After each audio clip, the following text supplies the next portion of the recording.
Hey mama, are you a multi-passionate mom who is juggling all the things, nursing a baby, battling laundry, trying to keep it together and keep a spicy marriage, and feeling like you're feeling all of it? What's up? I'm Ashley Carroll.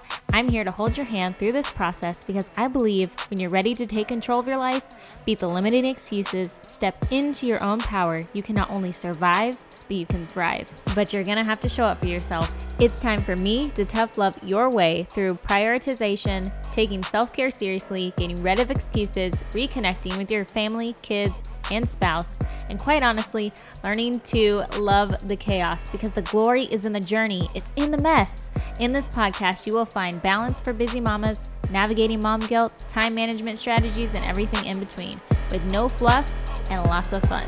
Let's go. All right, sis, I'm going to try to get this one out to you guys while my little tornado is napping and he's not well. Creating a tornado in our house while we are moving, or trying to get packed for moving anyways. Today I want to talk to you guys about bringing sexy back because hey-o, your girl is feeling good. So I want to talk about this because this has not come easy for me, and we're in the middle of this UNSTUCK series, and when I was thinking about things that we just really get stuck in our heads about is our bodies feeling attractive, feeling sexy, feeling just like good, right? And we get all in our heads about it all the time. We're in our heads constantly. Like literally everything that I could think of that I've sabotaged, it's because I was in my head about it. So when I was thinking about Unstuck, I was like, we have to talk about this before the year is over because I want you to go into the new year feeling like you are making progress or that you can handle this and tackle it head on because you totally can. If I can do it, you can do it. So let's go. So I'm going to share with you guys some things that I have been thinking about and some ways that I have been working on myself over the years to gain confidence, to feel attractive, and to feel sexy. But honestly, it's not even about feeling or looking like it's not about sexy, the word per se, or actually being attractive or anything like that. It's all internal work, you guys. Like it's all mental work. What if, I want to ask you this question, I want you to answer it honestly, wherever you are, you can answer it out loud because I talk to myself in the car all the time, no shame there, or you can answer it in your head, whatever. But what if we stopped rejecting compliments? There was a time that, actually all the time, for a long time, my husband would compliment me all the time and tell me how beautiful I was, how hot I was, and I was it was so scary how natural it was for me to reject it, and in playful ways, like not even me just being like, no, that's dumb. Or like, I wouldn't get immediately negative about it or real serious about it. It was just even playfully rejecting his compliments and just being like, haha, you're dumb. And I didn't realize how I really began to believe those things because it adds up, right? Like even if we're being silly about it, when we repeat things to ourselves out loud or even do the action over and over again, that is called a habit, you guys. That's how habits are formed. And then it's hard to break them. And so we continue to do it and do it and do it. And so I have a theory that if you continue to believe something or accuse somebody of something and they aren't doing it, you drive them more to do that thing that they probably aren't even doing because it's like, well, if they're just going to continue to accuse me of this and call me this, then I might as well do or be this thing, right? So if I continued to negate my husband's ability to find me attractive or to tell me that I'm attractive, then he's going to stop telling me. And that was scary. I think that was the realization of like, wow, like I have 50, 80, well, not 80, probably not 80, 50 more years with this guy. And I'm going to stop him right now from telling me I'm attractive. Like he could stop tomorrow because it really doesn't take that much, right? When effort's made and it's rejected, like how many times does it take you to quit doing that, to quit showing up for that person, right? Like probably a couple times. So if I am going to reject a compliment every time he gives it to me, he's going to stop giving it to me. we're only like almost 10 years in, you guys, to this marriage. Do I want a marriage where he no longer tells me those things? Like he doesn't look at me because he knows it's not like, like there's no point, right? Because I'm not going to believe him. So why should he put forth the effort, right? So that was a really scary realization for me. So I want you to ask yourself, what would happen if you stop rejecting those compliments? Not only from your husbands or from your boyfriends, your spouses, but from other people. Why do we do that? Why is it that you do that? Do you truly believe that you're not those things? And if you truly believe that, why is that? Dig deep, right? Think about, I couldn't tell you. There are probably 1,000 layers of why I had a problem with this and accepting compliments and really truly feeling beautiful. And because I didn't understand that beauty is bigger than just what's on the surface. And it's taken me lots and lots of years to understand that. So I want you to start taking in these compliments. Take them in, because how can you tell somebody, it's like telling somebody who likes strawberries that they're wrong. You have no right to tell them that they're wrong, right? You cannot like strawberries. That's fine. But you cannot tell somebody that they're wrong, that strawberries aren't good, just because you believe they aren't good. Both can exist at the same time. So take in these compliments. Believe them. Believe that they feel like they're true, or they wouldn't say them to you. Let them be true, and understand that it's possible that others see you in a way that you don't. Even if you truly don't believe that. Even if you're still stuck on, because there was a while where I was stuck on, I don't know what you're seeing. You must be blind. Thank heaven. Thank heavens you're blind, because I don't see what you see, but I'm glad you see it. So we can now move from rejecting it to, I don't understand, but I accept it. I don't understand how you could think that, but I accept it. And then that's one step forward. You guys, this is called healing. So why do we need to feel attractive? Why do we need to feel confident, sexy, beautiful, loving our body? And it's because it's easier to feel intimate and connected. Not only do we feel good about ourselves, right? There are so many things that I feel like have freed me up because I've been able to peek inside this little door that is confidence and feeling attractive. And it's amazing. So I want you to open the door with me and feel some of that too, because it's awesome. And again, it truly has nothing to do with how you look. It's all about this internal, just feeling good about yourself. Also, when we feel attractive, it's easier to accept your spouse's or somebody's attraction to you, because you believe that it's possible that somebody is attractive to you or attracted to you, right? Because it is possible for those to both exist, for you to still question how attractive you are and also believe that somebody could be attractive to you. So that's baby step number one. If you're still in that mindset and that place, that's baby step number one. And I was there.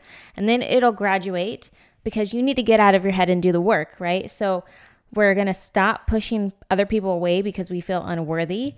Again, that's rejecting and not giving them the opportunity to show up the way that they want to show up. When you make an assumption, you're making a decision for somebody. And I don't know about you, but I don't want anybody to make a decision for me. If I want to be, if I want to show up and bring you a casserole, because I want to show up for you in that way, let me show up for you in that way. Do not negate me of my way of helping or showing up for you or supporting you. You deserve people who care about you and the compliments they give. You deserve that. If you thought anything otherwise, let me tell you some truth right now. You deserve those people who care about you and the compliments that they give you 100%. Imagine if your daughter or your friend told you she thought these things about yourself, that you were ugly, or that you weren't worth anything, or that your stretch marks are awful, or that your cellulite is gross and disgusting, or that, this, that, and the other. Fill the blank, right? We could fill in the blank with 1,000 ways that we feel like we are less than. Imagine if your daughter came to you or your friend and they told you that they thought those things. What would you say? Seriously, what would you say? because I doubt it would be anything to the degree of what you tell yourself. I know what I would say. Here's what I would say if you came to me and you told me these things, these lies, this bucket of poop, okay, is that you are beautiful. Your body is capable of strength and dignity, bravery, confidence. You've been able to accomplish so much, manage so much, carry so much weight on your shoulders that the marks, the stretches, the bruises, the scars, all of that are not ugliness. It's markings of you being able to walk through fire, doing your best as a mother, as a mom, as a wife, as a friend, as an employee, showing up as your best self. Like that makes you a freaking sexy mama, okay? Like you are a badass. All those things make you wonderful, right? Those arms that maybe have a little too much jelly, your kiddos can snuggle well into them, right? Like your thighs that your husband probably thinks are dang sexy, were able to lift your babies and do a bajillion other things at the same time because you had the strength to multitask while nursing, while holding a baby, while cooking this, while lifting a box, while changing a diaper, while carrying this other kid. You know, like, do you know how awesome your body is? Like, do you know how amazing your mind is? How much of a good friend you are? How you show up in ways that other people don't? Like, so let's just turn those lies around and get them out of here because that's all they are, is lies. Okay, now back to some food for thought. Like I said, confidence and feeling attractive has more to do with the work on the inside than the outside. You can be the prettiest girl in the room, right? You can have the best outfit, designer clothes, whatever that looks like to you to be the prettiest, okay? You can imagine her and she can be the most insecure person in the room. It has nothing to do with what you look like on the outside. It has to do with what you believe on the inside. And I'm going to tell you this story that I found when I was thinking of how I could get this message across to you in a way that you would wake up, smell the roses, because it is on you. It is your choice. It's your choice to choose that you're attractive, to choose that you're beautiful, to believe it, even if you're not 100% sure, right? Because it takes baby steps, but it's also understanding that it's not just on looks. It's on how you perceive yourself, okay? So listen to the story real quick. Imagine a deaf woman walking along a set of railroad tracks on a warm summer day. There's a gentle breeze in the air, grasshoppers are hopping about her feet, and the occasional bird flies overhead. She's enjoying an easy stroll down the tracks, unaware of the train barreling towards her from the rear. In reality, a deaf person would probably feel vibrations in the tracks if the train was behind him, but for the sake of this imagination example, let's believe she cannot feel the vibrations from the track, okay? Stick with me. In this situation, her beliefs determine the feelings that she experiences. She has lived near these railroad tracks for many years and is confident of the train schedule. She knows trains do not run on this track after 2 p.m. every day, or at least that's her belief, and she is confident about thinking this and the perception in this situation. If the train is coming at her at breakneck speed and she doesn't know it, she will not feel afraid, meaning if her confidence is not determined by reality. It is determined by her beliefs and her perceptions about reality, as she is sure in her mind that the train does not run on the track after 2 p.m. Now let's change the circumstances of the situation and see what happens. What if she was to turn her head and look at the bird and catch a glimpse of the train coming toward her from behind?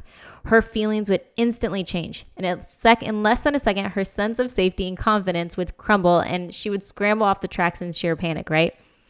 In this mental experiment, her feelings changed even though her reality did not change. Does this, like, circling back, you guys, do you see that? Like, at the beginning, we're talking about being on the train tracks. There's obviously this train coming towards her and she has no idea, just continuing to enjoy her stroll because she didn't know otherwise until she turned around and looked. And then that's when you like scramble off and like you freak out, right? Because obviously, hello, train's coming. So the train was barreling toward her, yet she felt confident. It wasn't until she had that thought that led her to understand that a train was barreling toward her that her confidence turned into panic. The bottom line is our thoughts and perception about reality are what determines our feelings and the level of confidence, not reality itself. Oh my gosh. Is your mind not blown right now? Like, I don't know about you. Maybe that didn't hit home for you, but that sure hit home for me when I read it. And I was like, oh my gosh, that's so true.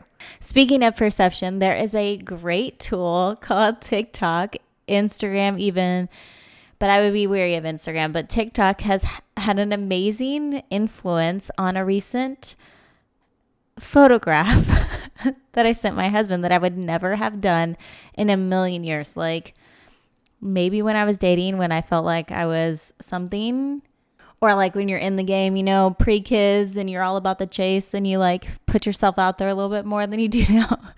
Anyways, so I follow, like I'm on TikTok occasionally and I see this TikTok all the time, and it's this particular person who just empowers women about their bodies, and they're a boudoir photographer, but they always share like ways to, you know, pose and do things that like make you feel and look attractive in a photo. And so I tried one and I was actually impressed with myself.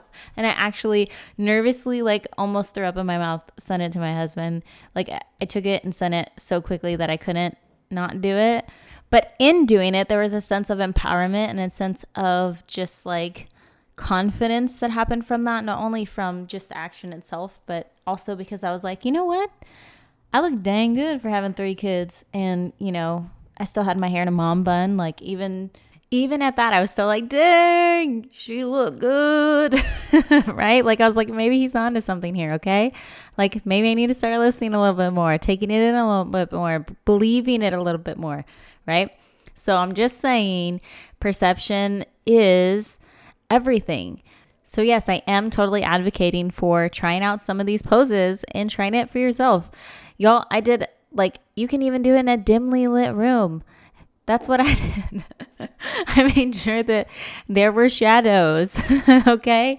But it just gives you that extra push, step forward of believing internally and having confidence and feeling good about yourself, which is key to just enjoying life and living life and feeling good in your skin and embracing your body and all that it is and all its amazingness that it has and is capable of being and doing and all that it and how far it has gotten you, right?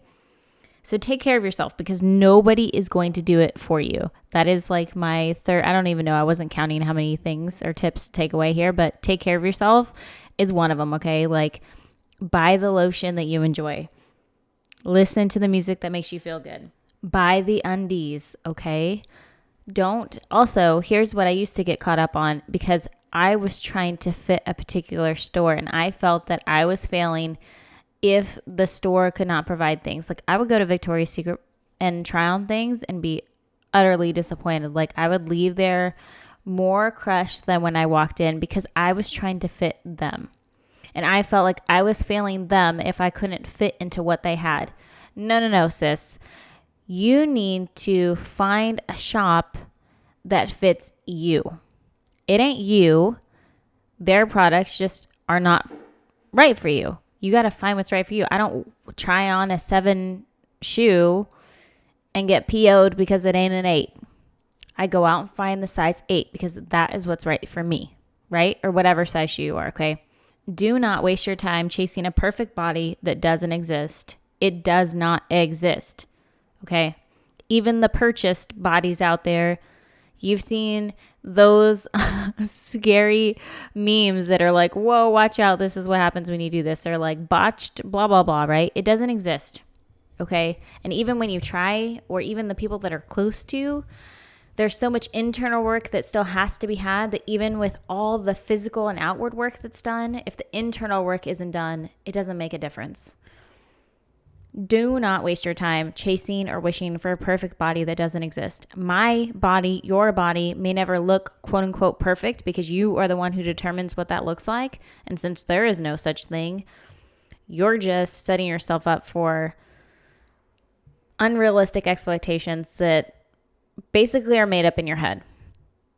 And it's okay to accept that my body may never look perfect. I may never wake up the way that they wake up in the movies. And that's okay. I'm okay with that. And obviously, the man that married me is okay with that too.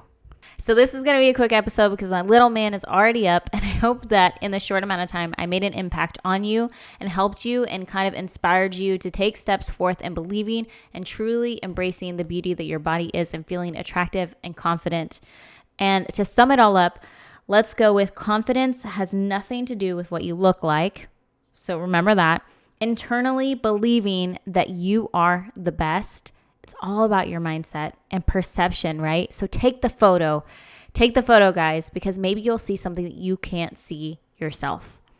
Hire somebody. If you don't want to, hire somebody. I think that is a goal of mine for this next year, is to have a third party. I don't know if, like my husband not do it, because y'all know you can get a hubby to take a picture and they look awful. So do not get him to take your boudoir pictures, because you may see angles and be like, what the? So hire somebody who's professionally trained and good at making those angles look good. You know what I'm saying? So, and then lastly, stop focusing on what's missing and love what's already there. All right? Go get you some. All right, guys, if you found that episode helpful in any way, share it with another mama who you think might benefit from getting a little bit inspired to feel good in her skin. Because we're bringing sexy back. Screenshot me this episode that you're listening to, tag me on Instagram, or hop in our mom community, Social Girls Mom Community on Facebook, and I would love to connect with you on there. All right, guys, catch you next time.